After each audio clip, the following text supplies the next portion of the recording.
주보에 나와 있는 혼동 말씀 같이 공독하겠습니다. 오늘날 보이는 만물 세계를 주관하고 있는 인간, 만물의 영장이라고 자처하고 있는 인간이 자신을 자신의 것인 줄 알고 있다면 그것은 오해입니다. 여러분의 몸은 여러분의 것이 아닙니다. 여러분의 마음 또한 여러분의 것이 아닙니다. 여러분의 것이라고 인정할 수 있는 근거가 무엇이냐고 반문하게 되면 대답할 수 없을 것입니다. 만약 이 문제가 해결되면 그것이 역사적인 하나의 기점이 되는 동시에 모든 문제를 풀 수 있는 해결점이 됩니다. 우주에 있는 만물들이 인간의 육체 속에서 각각 자기들 것을 모두 찾겠다고 주장하게 되면 인간은 모든 것을 빼앗기고 말 것입니다. 우주에서 모든 원소를 모아서 형성되었기 때문입니다. 그 말은 우주가 나를 낳아주었다, 우주가 나를 만들었다 라고 하는 말입니다. 그래서 내 몸의 부모는 우주입니다. 나는 우주의 원소를 종합한 실체라는 것입니다.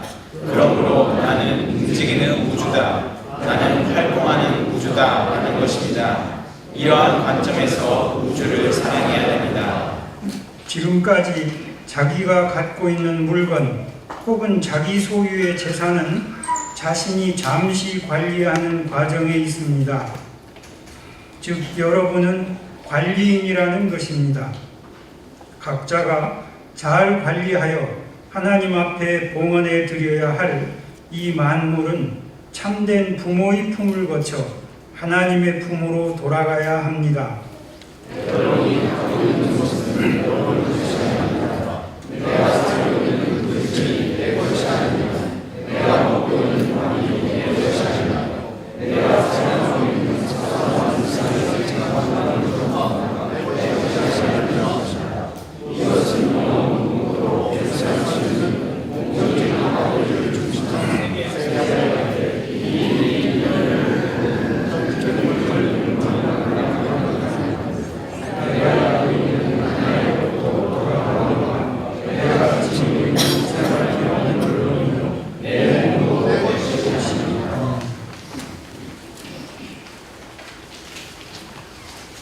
백년만의 더위라고 합니다. 아마 여기 계신 분들은 100년을 사신 분이 없기 때문에 생애 처음으로 최고의 더위 가운데 이 여름을 보내고 계십니다. 7월 말 서울의 낮 기온이 38도쯤이었는데 8월 초에는 40도, 41도, 거의 42도까지도 올라갔습니다. 오늘은 8월 12일입니다.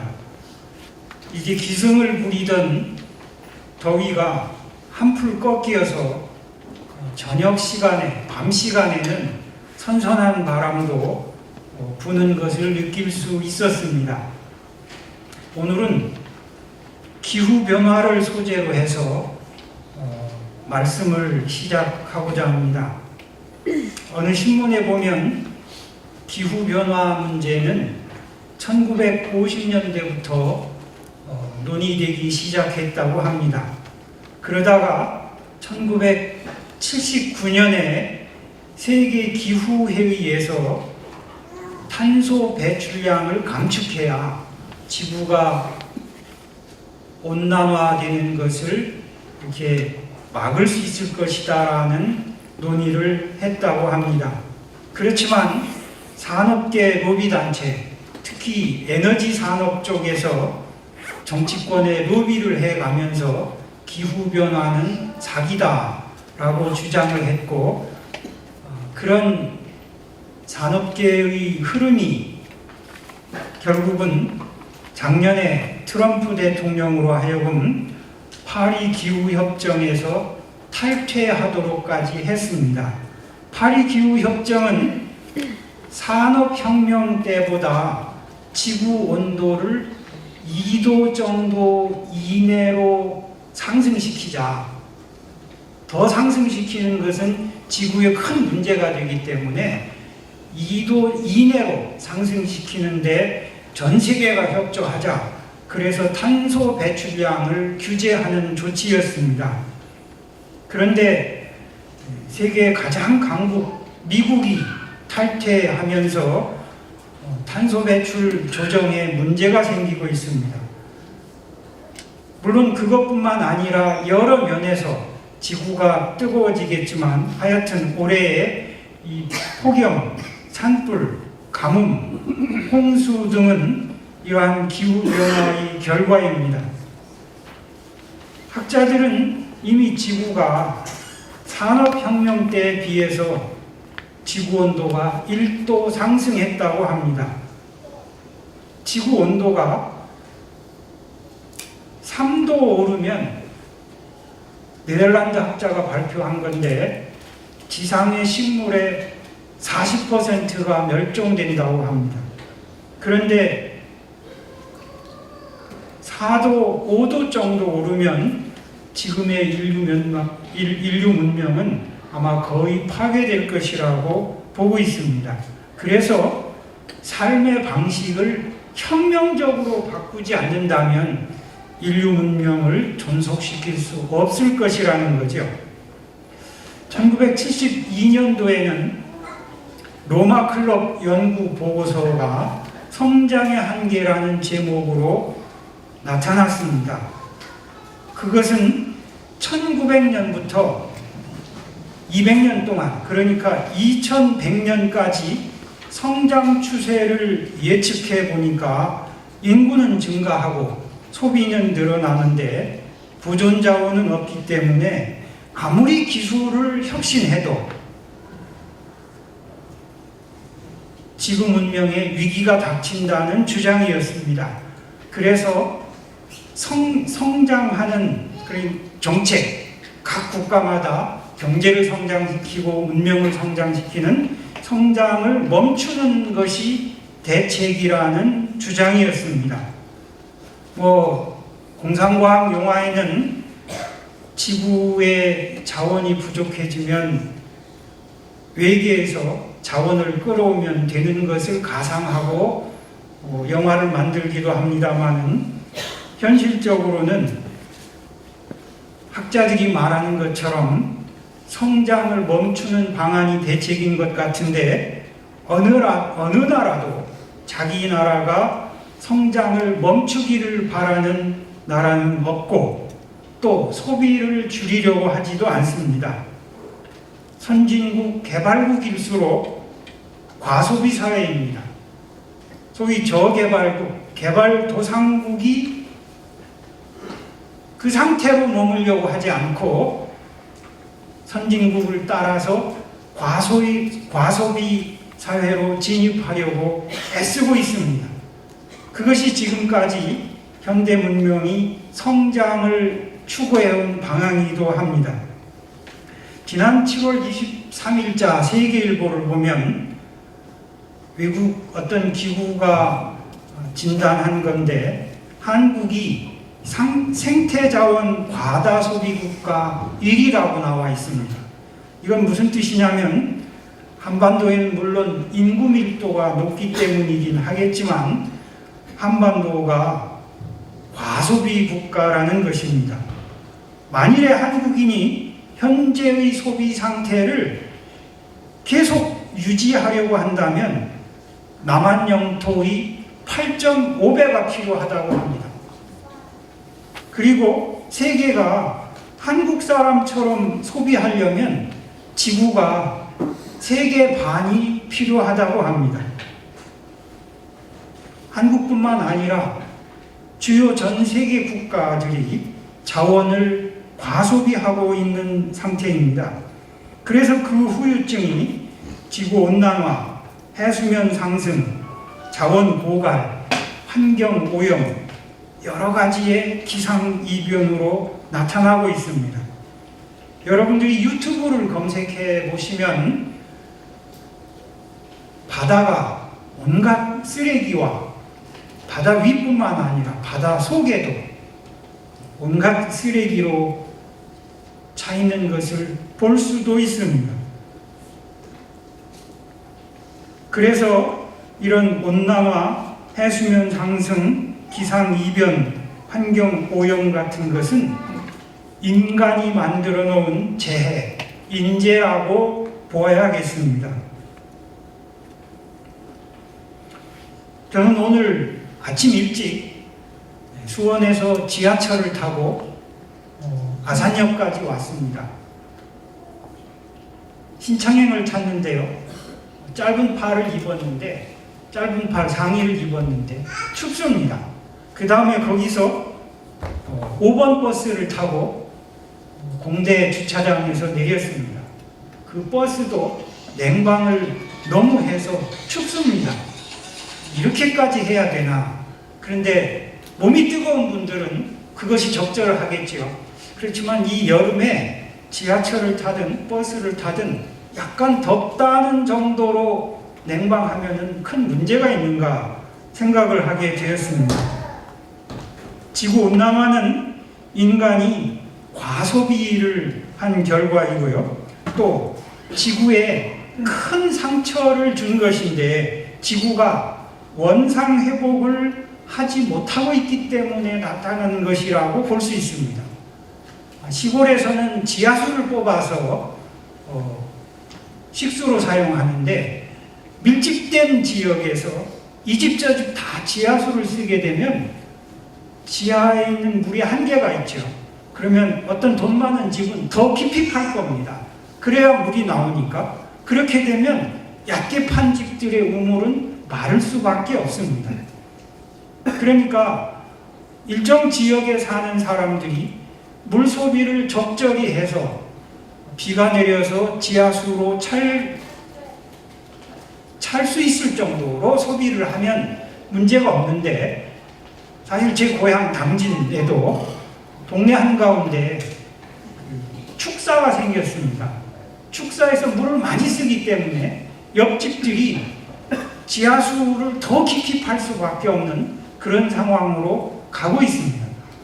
그런 것처럼 인류가 에너지를 너무 소비하다 보니까 지구가 지금 몸살을 앓고 있는 것이라고 봅니다. 이러한 기후변화의 근원에는 인간이 편리성을 추구하고요, 또 풍요롭게 살고자 하는 욕망이 있기 때문입니다.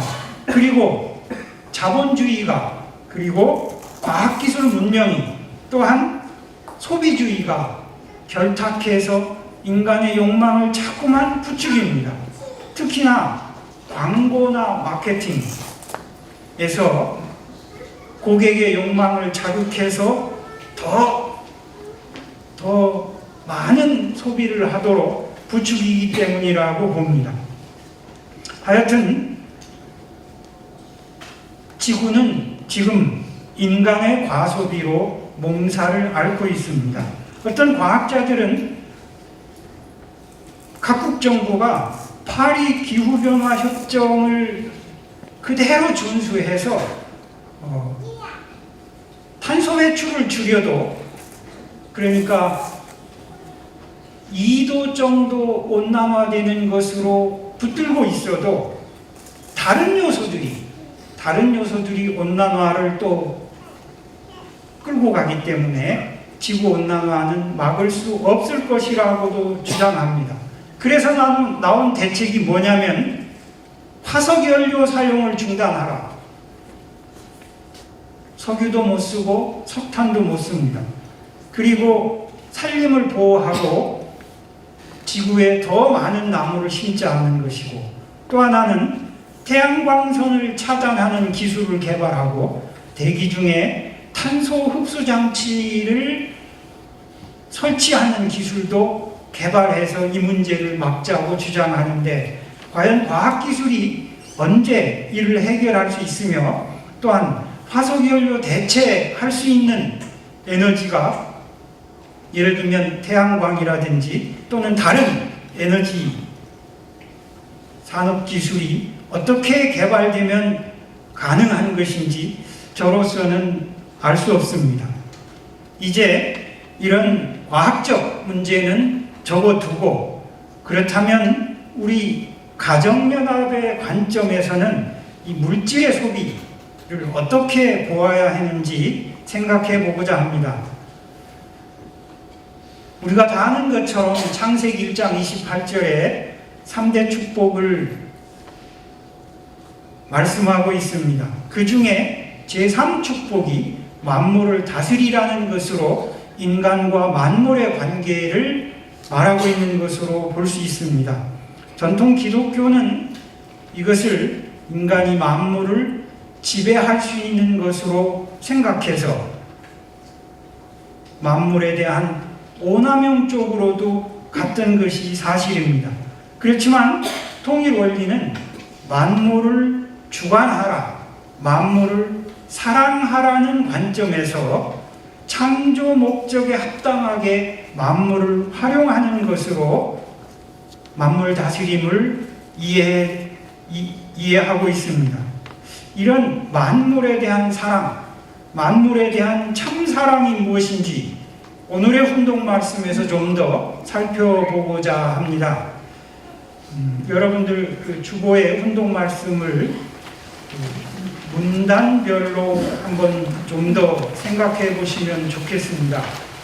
시간이 충분하다면 여러분들에게 제가 시간을 충분히 드리고 각 문단별로 핵심 내용을 찾아보게 하고 또 이것과 내 일상생활이 어떤지 어떻게 연결되어야 되는 건지를 좀 생각할 수 있는 시간을 드리면 좋겠는데 그럴 수가 없어서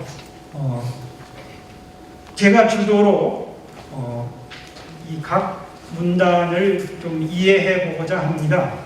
첫 번째 문단의 핵심은 아마 여러분의 세 번째 줄, 두 번째 줄, 세 번째 줄, 자신을 자신의 것인 줄 알고 있다면 그건 오해고, 우리의 몸도, 우리의 마음도 우리의 것이 아니라는 것이 핵심일 겁니다. 그리고 우리의 몸, 마음이 내 것이 아니라는 것을 분명하게 알 수 있다면 마지막 줄, 모든 문제를 풀 수 있는 해결점이 된다고 하셨습니다.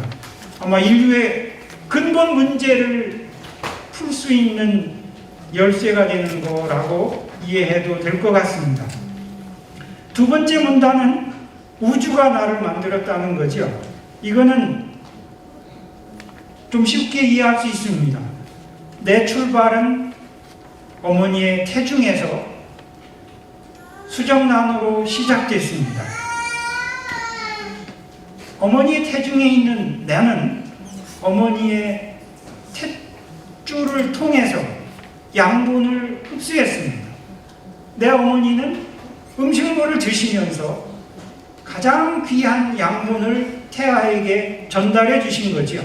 그러니까 내 몸은 자연으로부터 섭취한 양분 덩어리라고 보면 될 겁니다. 그러니까 자연이 우주가 나를 만들었다, 이성적으로 이해할 수 있습니다. 그런데 그 자연 중에서도 우리 인간은 활동하는 자연, 활동하는 우주라는 것입니다. 이런 관점에서 우리 인간이 우주를 사랑하고 우주를 주관하라는 것으로 이해하면 될 것입니다. 셋째 문단입니다.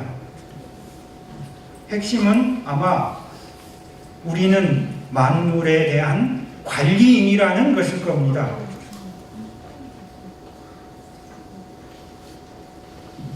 우리는 만물의 궁극적 소유주가 아니라 관리자라는 거죠. 그래서 우리가 만물을 잘 관리해서 하나님 앞에 봉헌에 드려야 된다는 것입니다. 네 번째 문단에서는 우리가 쓰는 모든 물건, 일상의 물건은 공적인 것이라고 하셨습니다. 그래서 우리가 일상생활에서 내가 쓰는 물건부터 공적으로 사용해야 된다는 거죠. 그리고 역시 내 몸도 내 것이 아니라고 하셨습니다. 그 이야기는 내 몸도 공적인 것이다, 이런 뜻입니다. 마침 오늘 주보에 그 순서, 예배 순서의 제일 밑에 사회자가 우리 묵도 시간에 읽어드렸습니다마는 공적인 존재는 내 것이라 할 수 없고 전체의 것이고 최고의 것이다. 이런 말씀도, 뜻깊은 말씀도 있습니다. 우리가 공적 존재고 우리가 사용하는 모든 것도 공적 존재다. 이런 뜻입니다. 저는 하늘의 말씀을 훈독하고 설교를 드릴 때마다 말씀의 그 깊은 뜻을 설교자로서 다 파악하고 다내서는가 항상 염려되고 긴장됩니다. 무슨 말씀이냐면 내 몸이, 내 마음이 내 것이 아니라는 거. 다른 문구는 대강 이해하겠는데 첫째 문단과 마지막 문단에서 내 몸도 내 것이 아니다. 내 마음도 내 것이 아니다. 내가 공적 존재다. 이성적으로는 이해하겠는데 이것이 실감이 나지 않습니다. 실감이 나지 않는 가운데 이것을 식구들에게 어떻게 실감나게 설명할 수 있을까? 참 답답합니다. 총장님이시라면 아버님을 가까이 뵙기 때문에 참 부모님께서 어떻게 당신을 공적으로 쓰고 계신지를 자세히 설명하실 것 같은데 저는 그럴 수가 없어서 하여튼 이성적으로 최대한으로 제 마음을 열고 이해해보고 있습니다. 이렇게 첫째, 둘째, 셋째, 넷째 문단까지 핵심을 파악해 왔습니다. 이것을 저는 둘째 문단을 먼저 이해하고 셋째 문단 그 다음에 넷째 문단을 이해한 다음에 마지막으로 첫째 문단을 다시 보면 좀 더 논리적이고 자연스럽게 저한테는 이해되는 것 같습니다. 뭐냐면 나는 우주의 집적체고 자연의 집결체고 그런 나는 만물을 관리하는 존재일 뿐이며 내가 물질을, 물건을, 만물을 대하는 것은 공적으로 대하는 것이 가장 하늘의 뜻에 합당한 것이라는 것입니다. 그리고 결국은 내 마음도 내 몸도 내 것으로 보기보다 공적인 것으로 대할 때 그럴 때 인류의 문제를 풀 열쇠를 내가 잡은 것이다. 이렇게 이해하는 것입니다. 이제 이 말씀을 좀 더 우리 생활 속으로 끌고 들어가서 우리 같이 생각해 보고자 합니다. 우리 각자 나는 무엇을 공적으로 사용했었던가 또 무엇을 공적으로 사용하지 못했던가 한번 생각해 보시면 좋겠습니다. 우리 교회 용어로 공금이 있습니다. 헌금을 공금이라고 하죠. 교회의 예산을 공금이라고 합니다. 공금을 사적으로 사용하는 것은 큰일이죠. 또 교회의 여러 기물 자산을 공적으로 사용하려고 우리는 애씁니다. 이런 데서 공적 사용이 무엇인지 조금 느끼실 수 있을 것입니다. 그렇지만 내 것을 쓰면서 이것을 공적으로 쓰자라는 생각은 제 경우에는 별로 하지 못해봤습니다. 내가 공적으로 사용하지 못한 이유는 무엇일까 생각해보면 내 것이라는 생각이 지배적이었기 때문에 내 것이니까 내 마음대로 쓰면 되지 했지 내 것인데 이것이 공적이니까 하늘의 뜻대로 쓰자 교회의 뜻 따라 쓰자 이렇게까지는 마음을 열어가지 못했던 것 같습니다. 그럼 공적으로 사용하면 어떻게 되는가? 그 주보 순서지의 제일 끝에 있는 것처럼 공적 존재는 전체의 것이고 최고의 것입니다. 그 말씀은 우리가 무엇을 공적으로 사용하면 가장 귀하게 쓰는 것이고 가장 큰 가치를 실현해내는 것이라는 뜻이겠습니다. 그러니까 내가 내 물건을 사적으로 쓰는 것보다 공적으로 쓸 때 그 물건의 가치가 더 크게 실현될 수 있다는 것이겠죠. 그런 면에서 공적으로 사용하는 것이란 과연 구체적으로 어떻게 하는 것인지 몇 가지로 생각해 보면 좋겠습니다. 아까 말씀드린 것처럼 공금이나 교회의 기물, 자산을 귀하게 사용하는 것, 물론 공적으로 사용하는 것이겠죠. 또한 내 소유이지만 내 소유의, 내 수입의 10분의 1을 11조로 하늘 앞에 드리면서 그 11조로 드린 그것이 공적으로 사용될 때 내 나머지의 10의 9도 공적으로 사용된다는 조건을 세워가는 것도 공적으로 사용하는 것이겠습니다. 그렇지만 그 10분의 9조차도 공적으로 사용할 수 있는 나가 되는 것이 최고의 가치를 실현하는 것이겠죠. 그게 무엇이냐? 첫째로 내 물건을, 우리의 생활용품을 귀하게 사용하는 것입니다. 요즘에는 그런 말이 사라진 것 같은데 아나바다란 말이 저는 기억납니다. 귀하게, 조심스럽게, 신중하게 물건을 아껴 쓴다 하는 뜻이죠. 아는. 그 다음에 나는 나눠 쓴다는 것입니다. 나 혼자만 쓰는 것보다는 이웃과 나눠 쓰면 더 많은 사람이 쓰니까 더 가치를 더 드러낼 수 있다는 것이겠습니다. 그 다음에는 바꿔 쓰는 거죠. 어제까지는 내가 이것을 쓸 필요가 있었는데 오늘부터는 필요성이 없다. 그렇다면 이것을 필요하는 사람에게 주고 그가 필요하지 않고 나는 필요한 것을 서로 바꿔 쓸 수 있다면 그것도 더 물건을 더 가치 있게 쓰는 것이 되겠죠. 마지막으로 다시 쓰는 것입니다. 한 번 더 쓰는 거죠. 재활용입니다. 도시에서는 재활용할 수 있는 체계가 많이 갖춰 있습니다.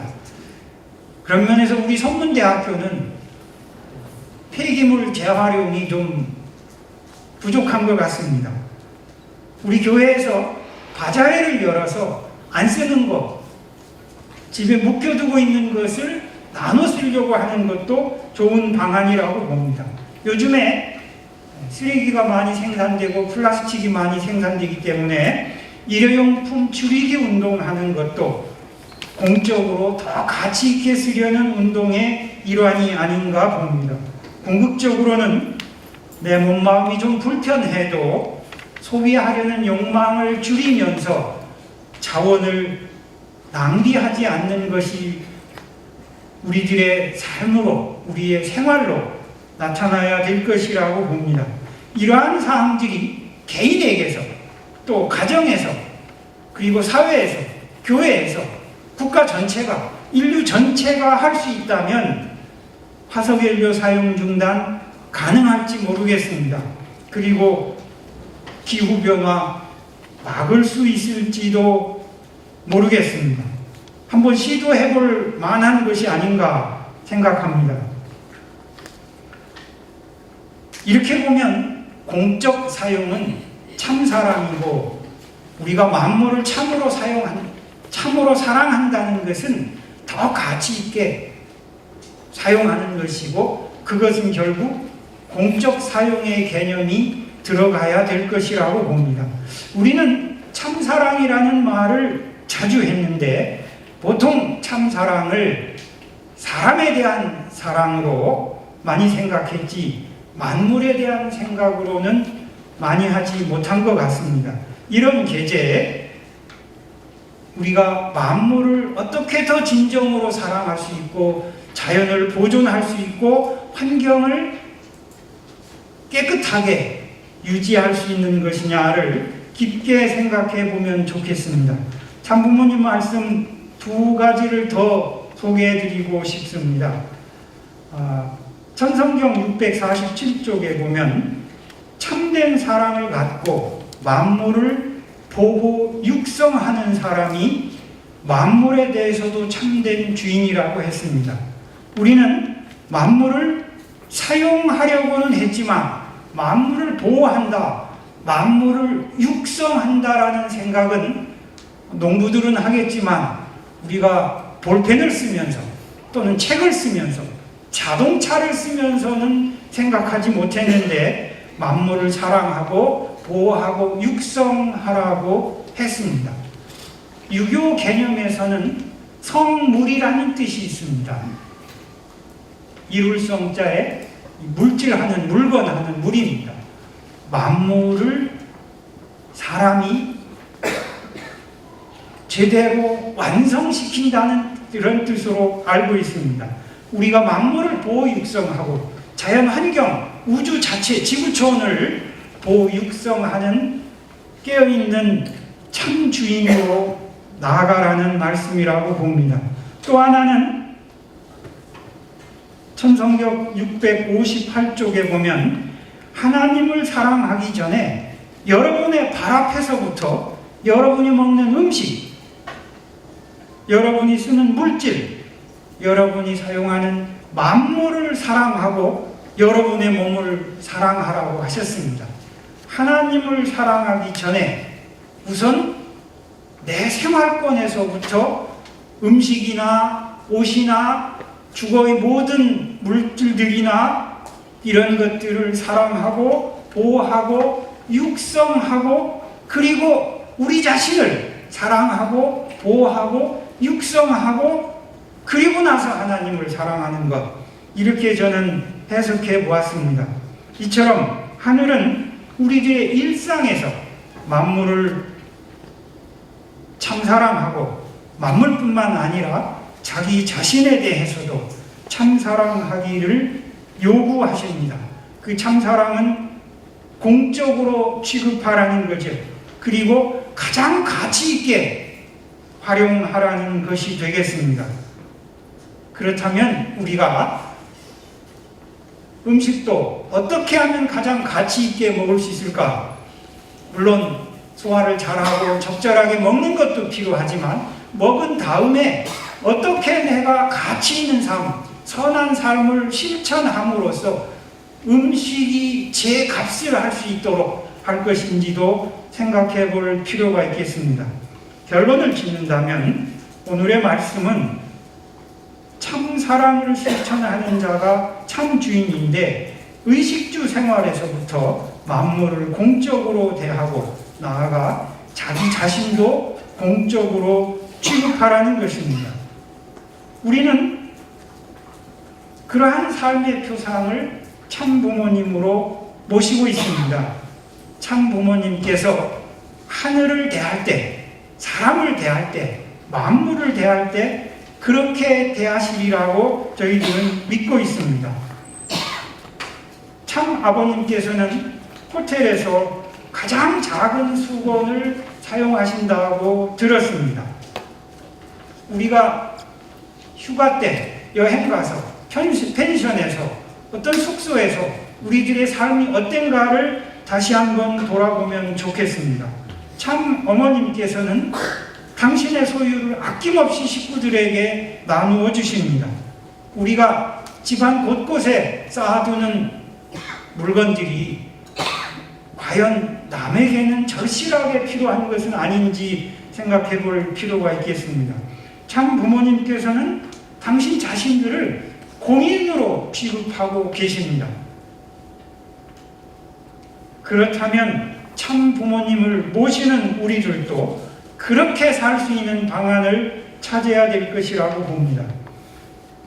우리는 참 부모님의 삶을 모두 파악하지는 못하고 있습니다. 하지만 우리가 우리들의 선배로부터 참 부모님을 가까이 모셨던 그분들로부터 참 부모님의 삶을 깊게 이해할 수 있다면, 그리고 그것을 본받을 수 있다면, 그래서 만물과 자기 자신에 대한 공적 사용으로 적용될 수 있다면 그것이 곧 오늘의 말씀에서 첫 문단에서 말씀하시는 모든 문제를 해결하는 해결점이 될 것이라고 봅니다. 같이 기도드리겠습니다.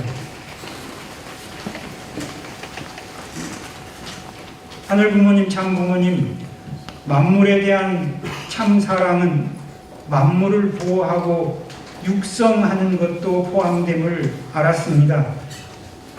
하늘이 저희를 만물에 대한 참 주인으로 세워주셨으니 그 주인 노릇 다 할 수 있도록 노력하고자 합니다. 인도하여 주시옵소서, 이끌어 주시옵소서. 축복 중심 가정 이재일의 이름으로 보고하옵나이다. 아주